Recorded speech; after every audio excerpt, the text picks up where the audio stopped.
Welcome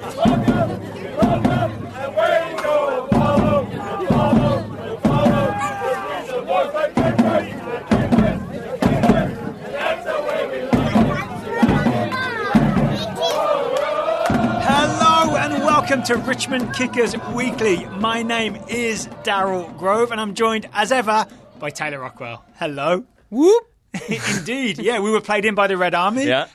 They're a proper supporters group, so they just make regular soccer noises. They do. They don't make flamingo noises, which I'm not even sure is what a flamingo sounds like. I heard some squawking when I watched flamingo YouTube videos. That's all I'm saying. I tease in jest because I actually think the flamingo noise, quote unquote, that the fans make when opposition teams are taking set pieces is weirdly, it's both funny and effective. Which is, I would say, why it's effective is because it's funny. Because we have this idea and that annoying. Exactly. But there's this idea like you have to be either just annoying or you're like waving stuff around to try to distract the taker or anything like that. But it can also be that if the person about to take a free kick finds something mildly amusing in the stands, then they're still paying attention to what's happening in the stands. Yeah. Even if it's like 0.5% attention, that's less than 100% attention on what they're doing. That's what percentages tell me, yes. That's why Joe Gallardo's late free kick was saved. Exactly. That could have been the equaliser if not for the whoop. He would have put a little bit of power behind it, but that the 0.5% was focused on the whoop. We can't quite make the noise, can we? We can't, and I think we're verging into Juggalo, the call of the Juggalo territory. So we should probably just move on to the actual game. That will be Forward Madison's next branding adventure. All right, so the game was Richmond Kickers terrifying away to Forward Madison. The Kickers lost 1-0. Goal from Diaz for Madison in the 74th minute. It was hard to watch this game on ESPN Plus because of that weird Madison camera angle, right? I don't think we should spend ages complaining, but I think it's worth noting. It's difficult to watch the game. I really feel bad for the... It looks like my dad when he filmed my high school games. He'd like stand up at the top of the bleachers with like a handheld camera and do his best. Right. And he got as high as he could get. Yes. Right. But I say that because it makes me watching it in studio, like I find myself leaning to the left of like, come on camera, lean to the left so I can see what's happening. And the other time I've done that is when I was watching like my dad's footage. Because like, oh, you're missing it. I will say this, the camera crew, I think, are doing a good job in a bad situation because they're managing to still track the play and they have to like zoom in when it's on the left and like zoom out when it's on the right and try and follow the ball. It's probably the hardest work that they do at a soccer game. Yeah, that's probably the case. And then I think also the sun was setting directly into the camera lens as well in the opening couple minutes. That probably didn't help. Bit of J.J. Abrams going on? But exactly. But it does make it difficult to sort of know exactly what was happening in this game because you can only see a small percentage of the field at any given moment. Yeah, well, luckily, there's a new Forward Madison podcast, Behind the Feathers. Of course. Which I've got to admit is a really good name. It's a solid name. It's a good name. Behind the Feathers, hosted by Cuba and Jason Klein. Mm-hmm. And Jason Klein sent us a clip, which is essentially... You don't want to take a shot at Cuba's last name? Cuba. Cuba consonants, I think it is. Cuba consonants. Yes. So head coach Daryl Shaw, excellently named Daryl Shaw, basically explained what happened in the first half and what he switched up in the second half. And based on not having a good camera angle, I'm just going to straight up take his word for it. How about that? I will too. It took me a minute to realize why it was excellently named Daryl Shaw. I was like, do you have a strong affinity for the last name Shaw? Oh, I see what's happened here. So here's a quick breakdown of sort of Kickers lineup and first half tactics and what Madison changed in the second half, according to the excellently named Daryl Shaw. So Kickers were missing Akwai, who, in my opinion, is far and away our best defender. Yeah. He's the guy that is always stepping out to win things. He's also the reason we've been able to play a back three somewhat successfully in recent weeks, right? It's been Akwai, Shanosky, and Megales, like right, centre, left. We don't have any other centre-backs, so we had to go back to just two centre-backs, so a back four, right? Yes. And then also missing is Matt Bolduc, who has been something of a revelation as a winger who's been playing as an attacking midfielder for the Richmond Kickers, also suspended both through yellow card accumulation. This meant the Kickers had to do sort of a whole new thing, but more like a thing we used to do. Right.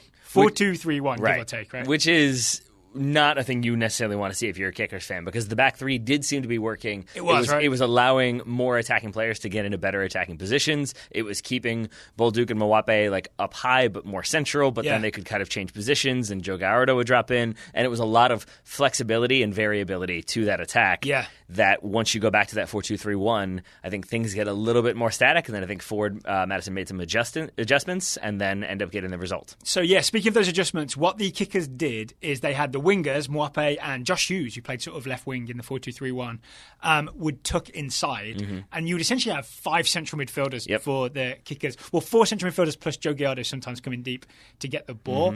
Daryl Shaw noticed this, that in his 4-3-3, kind of his 3 central midfielders were overrun. So at half-time, he dragged everybody back a bit. He had Eric Leonard sit a little deeper, and he had, this is what he described on the Behind the Feathers podcast, he had the weak side winger tuck inside to join the central midfielders. So if people don't know what a weak side winger is, Taylor, can you please explain? The winger who's not on the side of the field that the ball's on, basically. That's it, right? yeah, essentially. So when the ball's on, say, like the left, like the kicker's right-hand side, forward's left-hand side, then the right-sided midfielder tucks in a little bit and almost becomes a like right central midfielder. So that way, Madison were no longer outnumbered in central midfield. It's a nice little tweak from Daryl Shaw, and I actually really like that he went on the podcast and explained it. I think more, I'm always in favour of tactical transparency. I mean, I appreciate that as well. Yeah. But I appreciate the podcast wasn't published at halftime, which is helpful. It was not.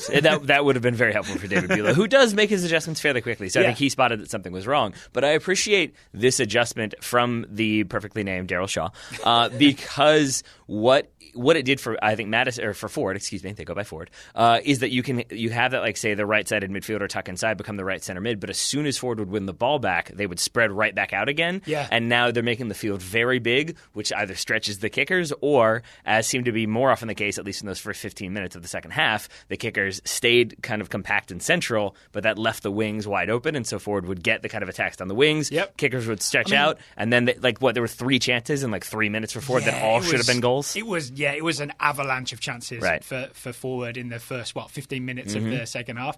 To quote Johan Cruyff, who I've been researching lately for reasons, the goal of soccer is make the field as big as possible when you have the ball and as small as possible when you don't have the ball. Don't want to oversell what Daryl Shaw did, but it's basically that concept, right? You were not here for our adult league practice last Tuesday, but I yelled that the entire time. Did you really? Yes, that was what we were working on. Johan Cruyff said. I did not go that far with it. Just yelling Cruyff quotes at our players. I just said, we have ball make big, they have ball make small. We have ball make big. Yep.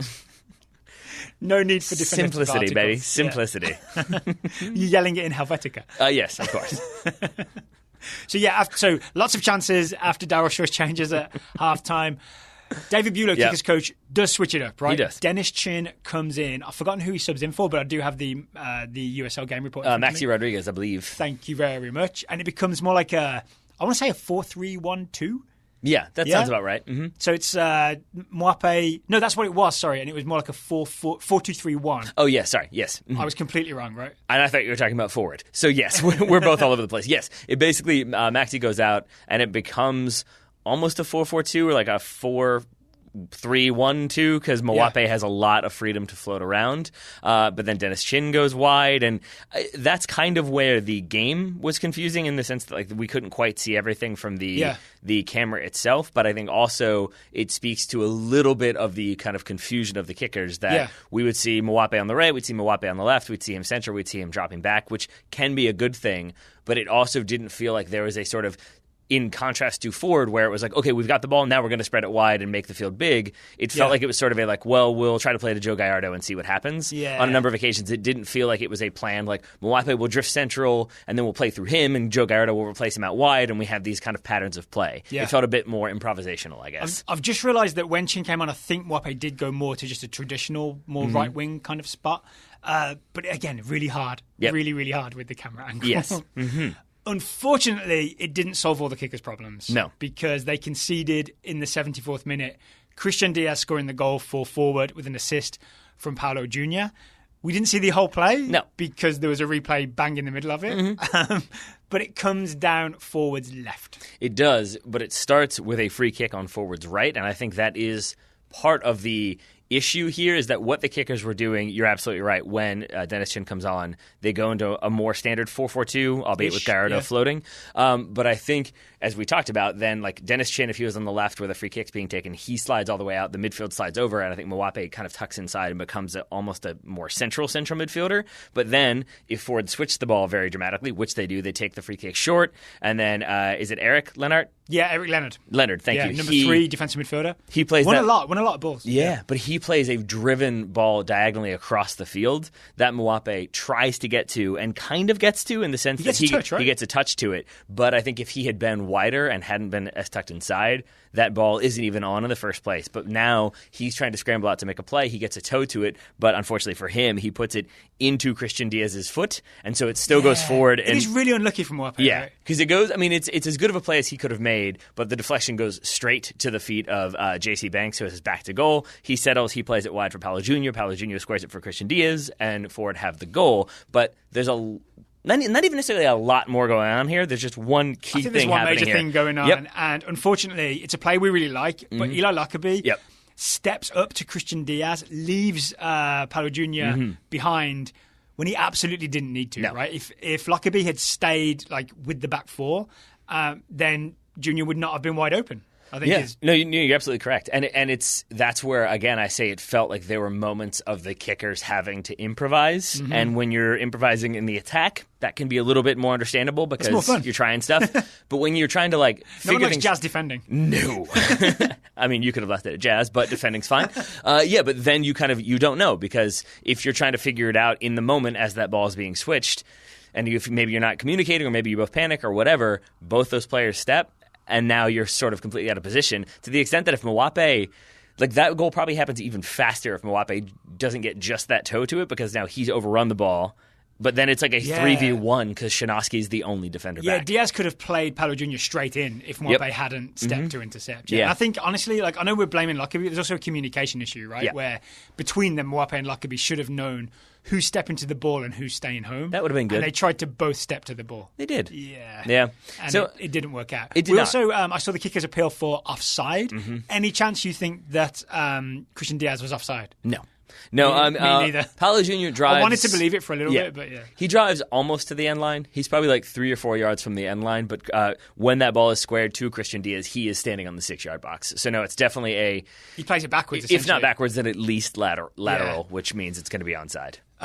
So the kickers got away once with an offside decision. They did. Not a second time. But they really did. I mean, I want to emphasize, they really did get away. Because between those 3 missed chances for Forward and then that goal that was called back for offside, it really could have been 4-0 in the space of 10 minutes, which is why I think David Beulah makes the change he does and brings on Dennis Chin.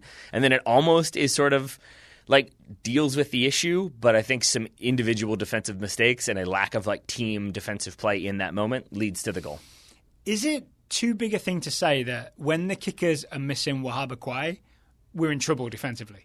No, it's not too big a thing to say because it's definitely true. That's a basic thing to take away from this, right? Yeah. Is that we have this guy that steps and wins a lot, and is also pretty good at building out of the back, and lets us play in a back 3 because we only have 3 centre backs. That if he's missing, we're in all kinds of trouble, both numerically in terms of centre backs we have, and just talent wise. In that, I think he's the most aggressive ball winning defender that we have. Yeah, I think he is. Thinking. Maybe Gallardo is the only other candidate for this one, but I think aside from Gallardo, Akwai is probably the kicker's most important player. Yeah. And for all the reasons you mentioned, but also just from a momentum, calming, you want that rock in defense who you can look to. And we've played on teams where that center back who we've come to rely on isn't there for that game. Yeah. And even if we're where's Todd? Exactly. It's uh-oh. And I think that can happen here, that if you don't have that guy who, yes, steps out and makes plays, but I think also is an organizer and helps kind of build confidence and helps keep things together, if he's not there, you're changing the shape, but you're also changing the sort of relationship of that defense. Yeah, that's it, right? Yeah, it's about the established patterns and relationships and partnerships.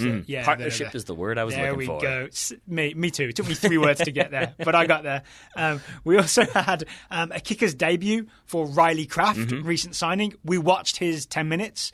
It was really hard to get a feel for the type of player he is, right? I mean, he did a really good job of watching the ball go over his head repeatedly. Yeah, he just didn't get many touches, so we have no way to pass judgment on Riley Kraft. It was definitely a long ball physical affair at the end of this game. What we do know is Riley Kraft has bleached hair similar to Joe Gallardo, but wears different coloured cleats. That's important. Right? Yellow cleats, so you'll be able to spot him in a kicker's jersey. Until Joe Gallardo starts wearing equally bright cleats. He better not. You can't be yellow top and bottom. Let's hope not. But yeah, so the kickers what next lose on the road. They're on the road tomorrow, Saturday at 8 p.m. Versus Tormenta. Then they're home to Greenville, away to North Texas. And on Saturday, the 14th, they are home to Forward Madison. All right, I will be there. I will be there as well. All right, we look forward to that game. We're going to make some weird bird noises. And I won't be wearing pink. What's the state bird? Is no it way. Cardinal? I'm going to find out what the cardinal, man. Yeah. It's red. We're going to make cardinal noises. Yeah. They do make a very distinctive noise. It's the noise that you hear. You either hear robins or cardinals in Virginia, I think. Yeah. I'm going to figure it out, learn it, and yell it every time a forward player takes a set piece. It'll be just me and you, and we'll be really weird, but I'll consider it like my personal revenge.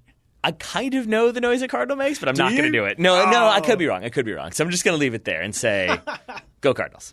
Go Cardinals. Yeah. In all fours. The St. Louis ones, the Louisville ones. There's more. Arizona ones? Them too. Are they sure. still one? Yeah, I think so. Show me the money. Are they still one? Show me the money. There we go. I was wondering how you'd pull that one off. Now I get it. It's the only way of course. All right, we should definitely wrap this up. I think we should do a retrospective on Rod Tidwell, but that's fine. Whatever. His name. Yeah.